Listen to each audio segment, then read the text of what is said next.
오늘 본문이 나오기 전에 이전의 배경을 간단히 살펴보면요. 먼저 예수님께서 예루살렘 성전에 들어가십니다. 성전을 깨끗하게 정화시키는 성전 정화 사건이 먼저 나오죠. 만민이 기도하는 집에서 성전세를 걷고 하나님께 드리는 제물을 이용해서 그들의 배를 불리고 돈을 벌면서 이 거룩한 하나님의 집을 강도의 구렬 시장으로 만드는 이 종교 지도자들을 향해서 예수님은 굉장히 쓴소리를 하십니다. 노하시면서 과격하게 의자를 엎으시고 매매하는 자를 쫓아내시는 그런 사건이 있었습니다. 이 성전 정화 사건 때문에 이 종교 지도자들이 예수님을 죽이려고 계획을 하게 됩니다. 우리가 볼 때는 예수 그리스도는 우리를 위해, 우리 죄를 위해 오셨지만 어떻게 보면 종교 지도자의 관점에서 보면 이들의 장사를 망치고 이들의 돈 버는 비즈니스 엔터프라이즈를 망치게 하는 그 이유 때문에 죽임을 받으신 거라 생각할 수도 있을 것 같습니다. 그래서 이 종교 지도자들이 예수님께서 성전 정화를 하신 후에 이들이 힘을 모으게 됩니다. 헤롯 당원, 바리새인, 사두개인, 이 서기관들, 이 그룹들은요 연합을 합니다. 사실 이 그룹들은 정치적인 경향과 이 생각들, 이 종교적인 색깔과 이념들이 완전히 다른 사람들이었습니다. 물과 기름과 같은 사람들이었는데 예수님을 죽인다라는 그 목적을 가지고 연합하게 되는 모습을 보게 됩니다. 이들은 어떻게 하면 예수님을 공경에 빠뜨릴까? 어떻게 하면 사람들에게서 예수님의 인기를 떨어뜨릴 수 있을까? 어떻게 하면 예수님을 죽일 수 있을까에 대한 고민을 하게 됩니다. 그런데 그들이 함부로 예수님을 건들 수가 없었습니다. 대중들에게는 이미 예수님께서는 메시아였던 것입니다. 예수님의 인기가 너무 컸기 때문에 어떻게 함부로 할 수가 없었어요. 그래서 그들은 자기 나름대로 머리를 써서 주님께 도전합니다. 아주 어려운 질문을 가지고 예수님께 가서 질문을 하죠. 첫 번째 질문이 무엇죠? 먼저 헤롯 땅과 바리새인들이 가이사에게 세금을 바치는 것이 맞냐 안 맞냐의 질문을 하게 됩니다. 두 번째는요, 부활을 믿지도 않은 사두개인들이 부활과 영생에 대해서 질문을 합니다. 마지막 세 번째로는 613개나 되는 복잡한 구역의 율법을 통달했던 이 서기관이 가장 큰 계명이 무엇인지에 대해서 질문을 합니다. 이 모든 질문들이 굉장히 어려운 질문들이에요. 곤란한 질문들입니다. 그냥 답할 수 없는 질문들이었습니다. 이 의도 자체가 예수님을 곤란에 빠뜨리려는 것이기 때문에 굉장히 어렵고 힘든 질문들이었어요. 그런데 불구하고 예수님은 너무 시원하게 명쾌하게 성경적인 레퍼런스를 가지고서 그 곤란한 질문들에 대해서 아주 시원하게 명쾌하게 답을 하십니다. 질문들을 한 사람들에게 오히려 창피를 준 것입니다. 수치를 줄 정도로 예수님은 아주 명쾌하게 시원하게 대답을 하시게 됩니다.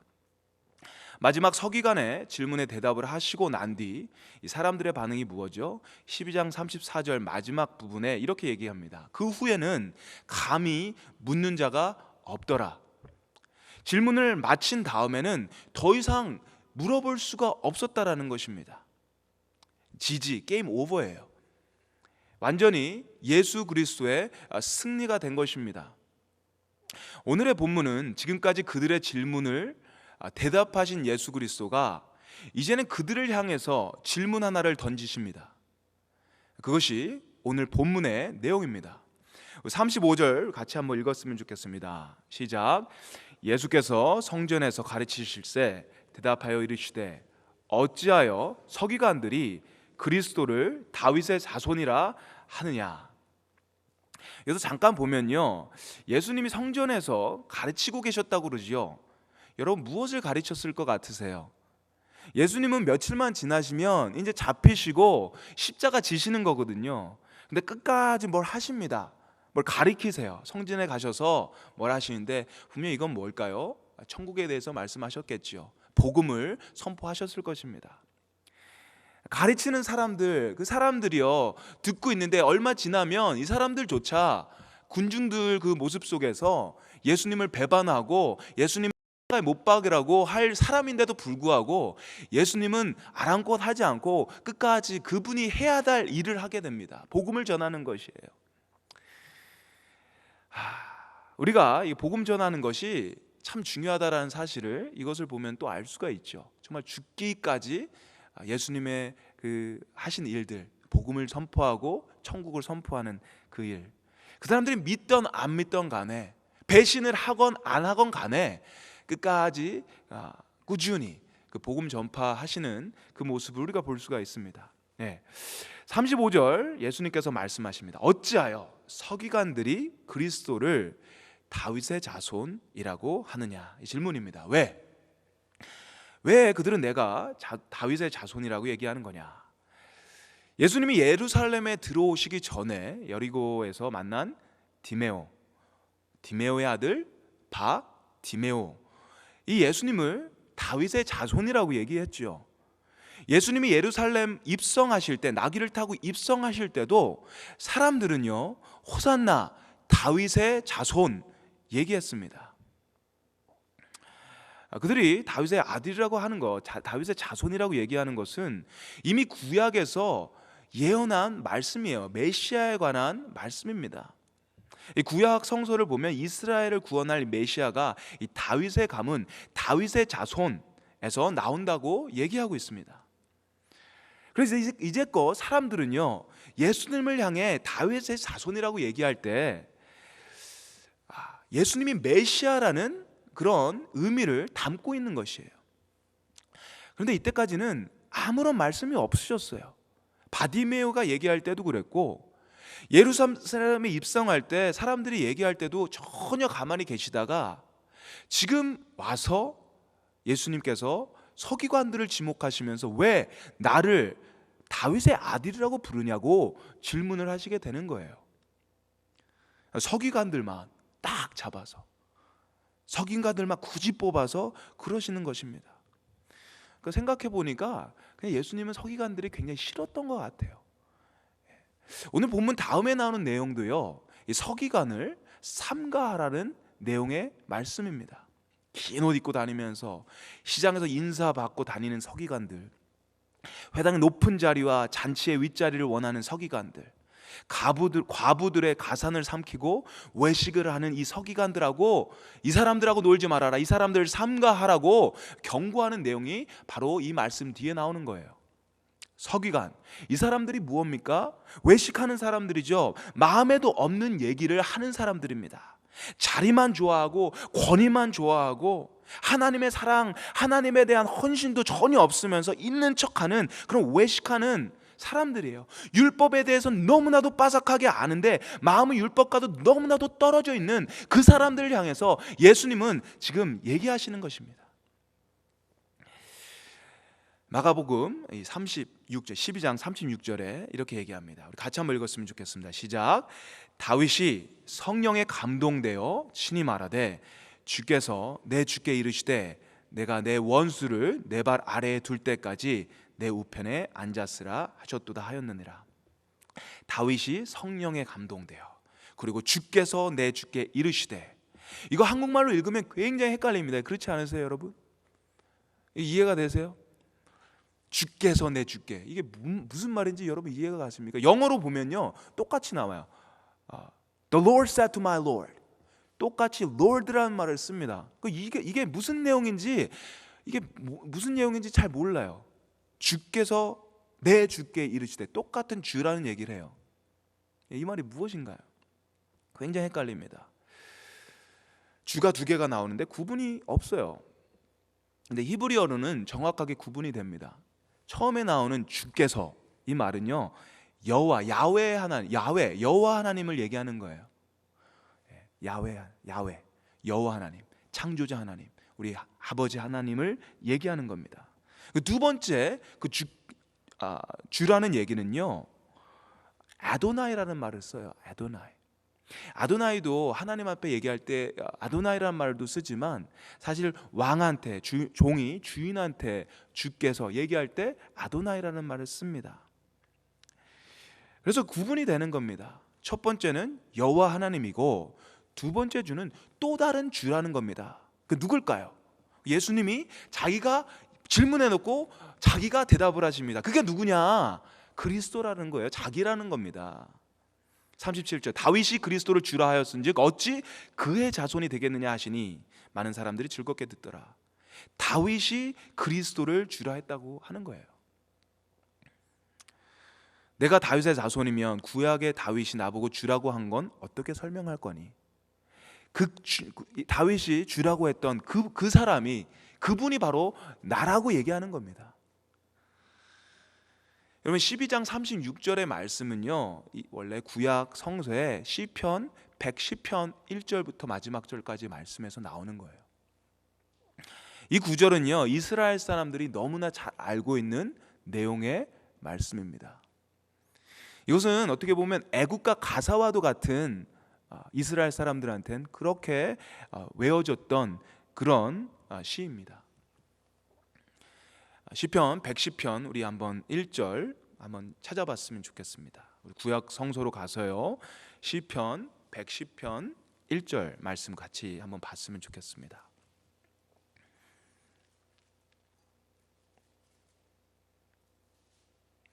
시편 110편입니다. 1절 말씀 같이 한번 읽겠습니다. 시작. 여호와께서 내 주에게 말씀하시기를 내가 내 원수들로 내 발판이 되게 하기까지 너는 내 오른쪽에 앉아 있으라 하셨도다. 그리고 이 말이요 또 거의 똑같죠. 똑같습니다.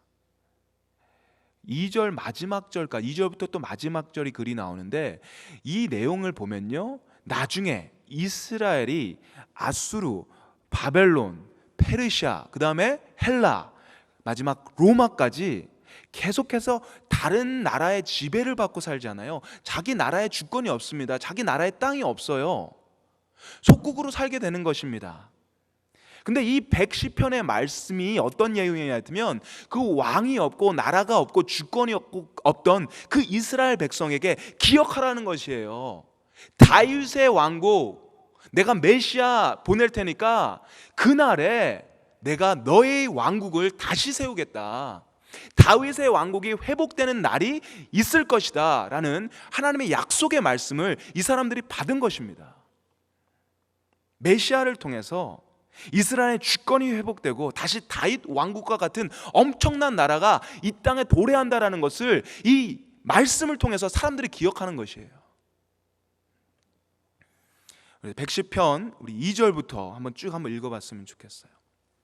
제가 한번 읽겠습니다. 여호와께서 시온에서부터 주의 권능의 귤을 내보내시리니 주는 원수들 중에서 다스리소서.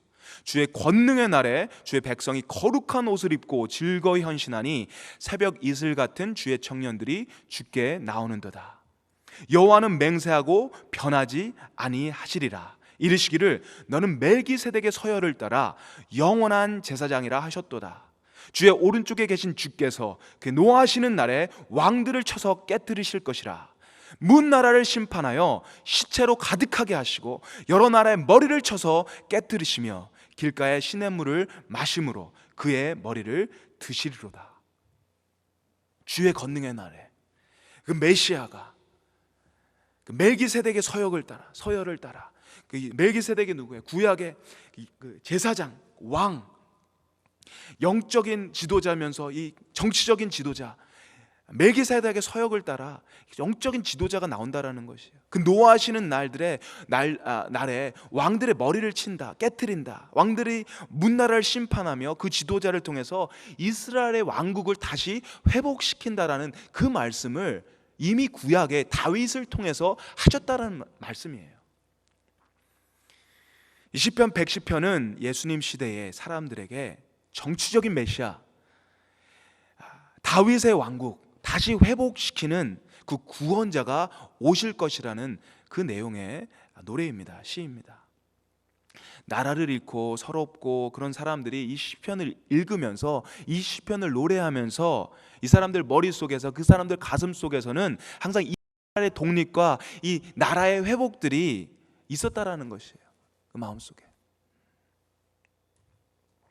그런데 이 시에 나오는 다윗의 주, 다윗의 아도나이가 다른 사람이 아니고 지금 신약 시대에 있는 바로 예수 그리스도라는 사실을 지금 이 시간 사람들에게 지금 얘기하시는 것이에요.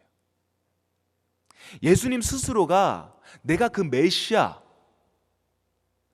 근데 다윗보다 내가 더 위에 있고 내가 그 다윗보다 더 높이 있고 내가 다윗보다 더 위대한 사람이다라고 선포하시는 것이에요.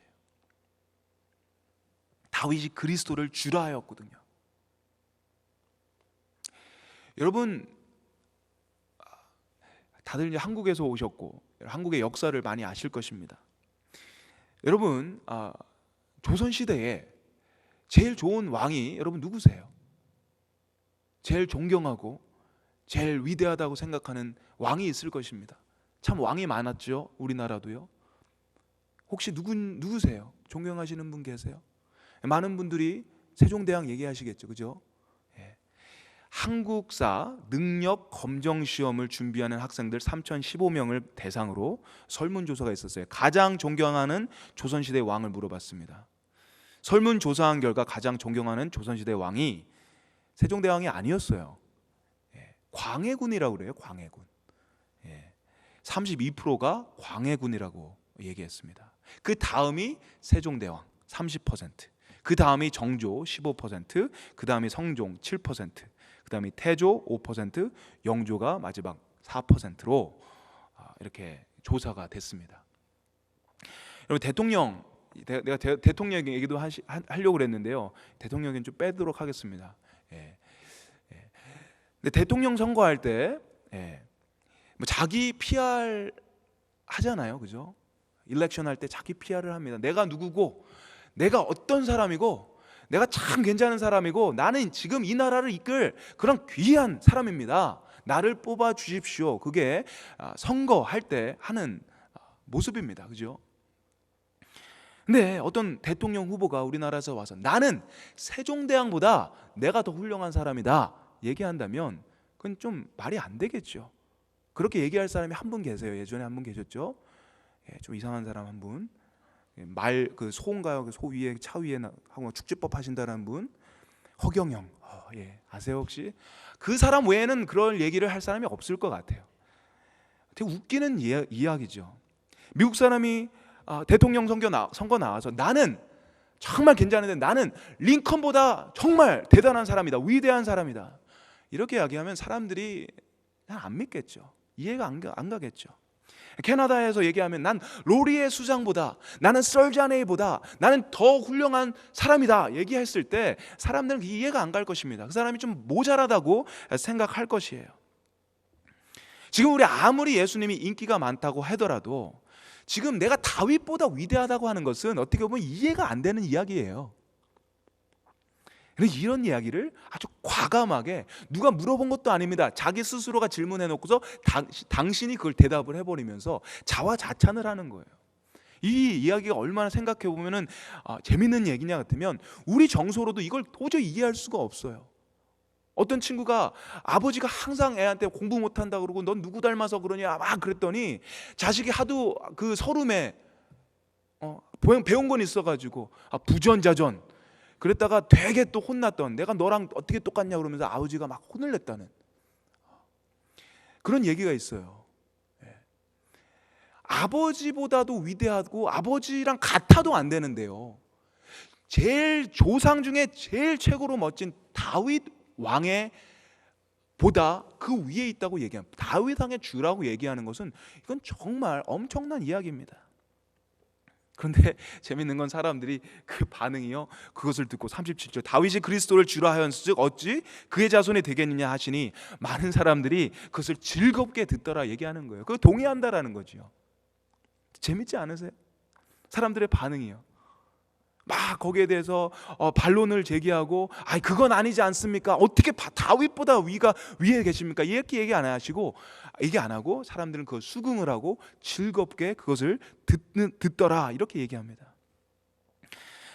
잘 모르겠어요. 정말 사람들이 이 예수님이 말씀하시는 것을 다 이해하고 거기서 아멘하고 예 그렇습니다, 예수 그리스도는 다윗보다 위대하신 분입니다 하고 수긍을 하면서 이렇게 즐겁게 들었는지는 모르겠습니다만, 지금 예수님이 얘기하는 건 내가 다윗보다 위에 있다고 얘기하는 것은 이건 엄청나게 충격적인 얘기가 아닐 수가 없어요. 여러분, 유대인들이 염원했던 것이 무엇입니까? 바로 다윗 왕국의 회복이었죠. 이스라엘의 역사상 가장 빛나고 화려했던 그 영광스러운 그 다윗 왕국의 회복. 그래서 지금도 이스라엘 국기가 뭐였죠? 다윗의 별이에요. 다윗의 별. 유대인들은 자기가 가지고 있는 그 메시아의 꿈을 그 시편을 통해서, 구약의 말씀 약속을 통해서 계속 되뇌이면서 꿈을 가지고 있었어요. 이스라엘이 이제 로마의 구속에서 회복되는 그런 정치적인 메시아, 구원자, 그 나라의 주권을 다시 회복하는 그런 메시아를 이 사람들은 꿈꿔왔던 것이에요. 그것이 그들의 마음속에 굉장히 뿌리박고 굉장히 크게 있었다라는 것입니다. 그런데 그 사람들 앞에서 내가 다윗보다 위다, 내가 다윗의 주다라고 얘기하는 것이에요. 내가 그리스도고 하나님 우편에 있던 그 아도나이다 라고 얘기하는 것입니다. 이 이야기는요, 굉장히 우리의 생각으로, 그들의 생각으로는 이해할 수 없는, 들어서 즐겁다고 얘기하는데 사실은 누구도 이해할 수 없는, 제자들도 이해할 수 없는 이야기를 지금 하셨던 것입니다. 내 조상보다 위에 있는 분이라는 거예요. 시간을 초월해서 내가 다윗보다도 먼저 있었고, 내가 아브라함보다도, 이삭보다도, 모세보다도 내가 먼저 있었다라는 겁니다. 하나님이 우편에 계셨다라는 것, 하나님과 동등하다라는 것이에요.